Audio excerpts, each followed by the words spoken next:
Hello friends, आप सब कैसे हैं। मैं आशा करता हूं कि आप सभी अच्छे होंगे। तो दोस्तों, आज की इस लेक्चर में हम लोग प्रकाश की चाल के बारे में समझने वाले हैं कि आखिरकार ये जो प्रकाश की चाल होती है ये सभी माध्यमों में एक होती है या अलग अलग माध्यमों में बदलती रहती है। अगर मान लीजिए कि नहीं, सभी माध्यमों में एक तो नहीं होती। अब मानना क्या है, हमने तो पीछे भी कुछ ना कुछ इसके बारे में जान ही लिया। लेकिन जब अलग अलग माध्यमों में अलग अलग होती है तो हम यहाँ पर कुछ माध्यमों का नाम लेंगे और उन माध्यमों में प्रकाश की चाल को जानेंगे।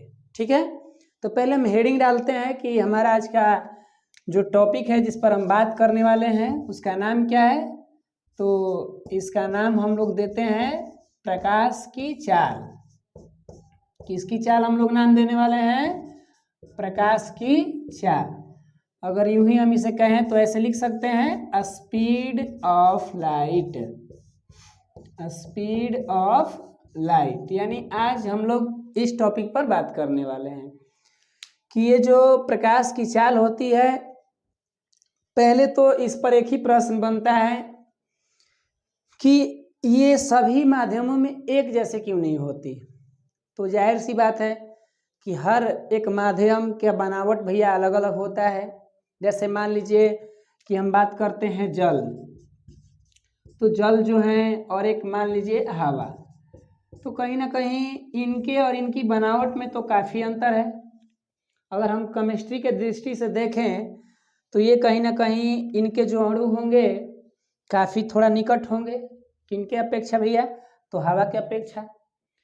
तो कहीं ना कहीं जब प्रकाश एक माध्यम से दूसरे माध्यम में जाती है तो कुछ इन प्रकृति के अनुसार, इन पदार्थों की जो प्रकृति होती है या इनके अंदर जो कण होते हैं या अणु परमाणु जो कुछ भी, वो सब कुछ ना कुछ इसको प्रभावित करते हैं। ठीक, तो उन्हीं की प्रभावित करने की वजह से ही प्रकाश की चाल में कुछ बदलाव आ जाती है। यहाँ तक मतलब जहाँ तक हमको ये जानकारी है। ठीक, हो सकता है कि और भी कोई इसका तर्क अलग तरीका से दे सकता है, बट आप अपने से ही समझ सकते हैं कि भाई प्रकाश जो होती है जब एक माध्यम से दूसरे माध्यम में जाएगी तो कुछ तो इसमें फर्क आएगा। अगर एक बात ध्यान दीजिए, कहीं मान लीजिए कि इतना बड़ा जगह है और इन जगहों में जल भरा हुआ है। ठीक,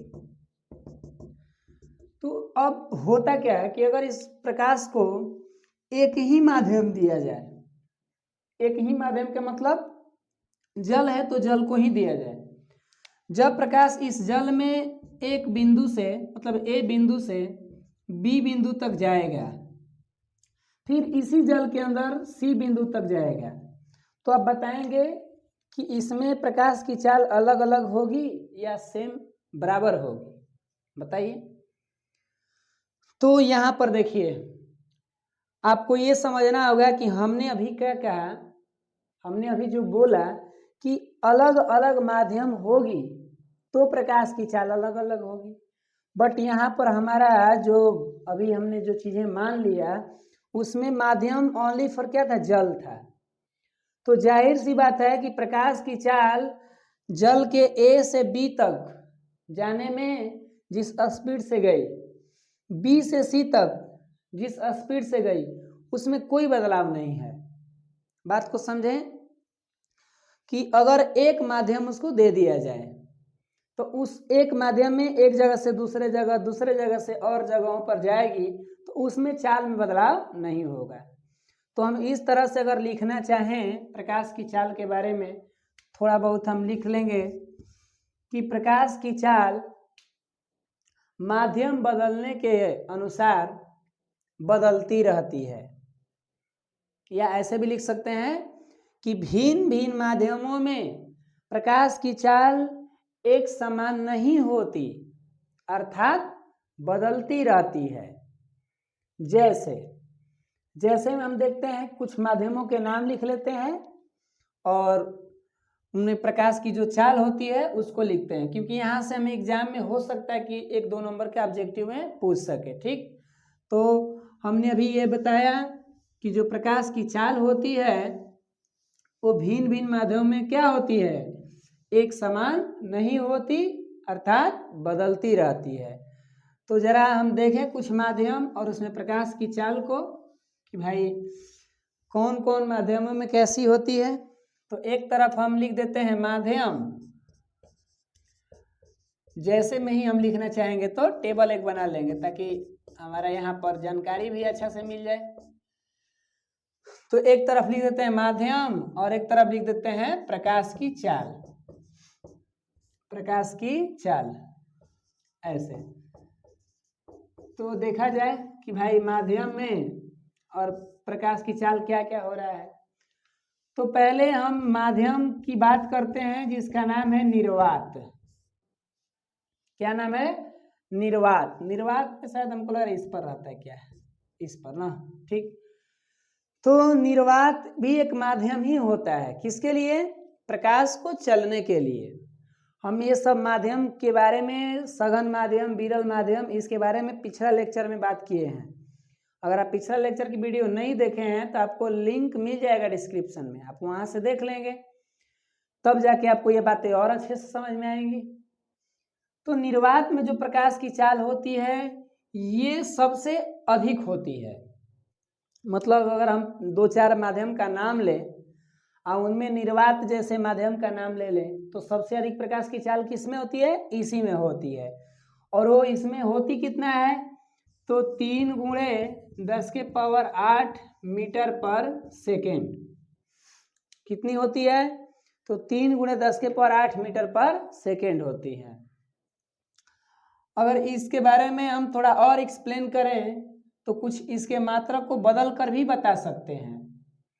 जैसे किलोमीटर प्रति सेकेंड पूछ दे तो उसके लिए हमें क्या करना होगा, तो हम अपना माइंड लगाएंगे मैथ के नियम, और मैथ के नियम में मीटर को किलोमीटर में बदलना है तो 1000 से भागा करेंगे, और जैसे ही 1000 से भागा करेंगे तो इसमें से 3 जीरो कट जाएंगी, क्योंकि भाई 10 पे 8 जीरो है, कट जाएंगी तो 10 पर 5 जीरो बच जाएंगे। तो हम इसको बदल भी सकते हैं मात्रक को, कोई दिक्कत नहीं है ना, बदल के दिखा भी देंगे अगर आप चाहेंगे तो। निर्वात के बाद आता है बात हवा की। देखिए हवा में जो प्रकाश की चाल होती है वो निर्वात से थोड़ा कम होती है, जैसे 2.9 करके कुछ होती है, 8 या 9 ऐसे ही लगभग। तो हुआ क्या कि वैज्ञानिकों ने अध्ययन के लिए जो हवा है उसको निर्वात के बराबर में मान लिया, लगभग में मान लिया गया, ठीक है, रियलिटी में नहीं है। बातों को समझिए, जब स्टडी करने के लिए आया बात, क्योंकि ज़्यादा से ज़्यादा हम प्रकाश के अध्ययन कर रहे हैं तो हम लोग हवा की उपस्थिति में हैं और हमारे आसपास प्रकाश भी उपस्थित है, सूर्य का प्रकाश है, नहीं तो खुद का अपना बल्ब बत्ती का है। तो ज़्यादातर हमका अध्ययन करने की बात आएगा हवा का, तो ये निर्वात के बराबर मान लिया जाता है। तो सेम प्रकाश की चाल इतना ही मान लेते हैं।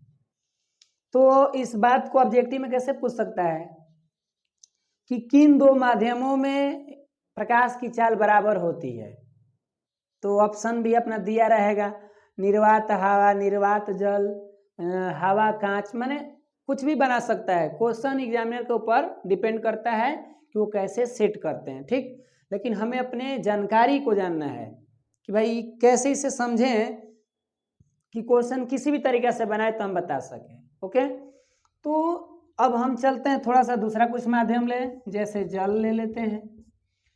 तो जल में जो होती है हवा से थोड़ा प्रकाश की चाल क्या होती है, कम होती है, और कितना होती है, तो 2.25 × 10⁸ मीटर पर सेकेंड होती है, किसमें, जल में।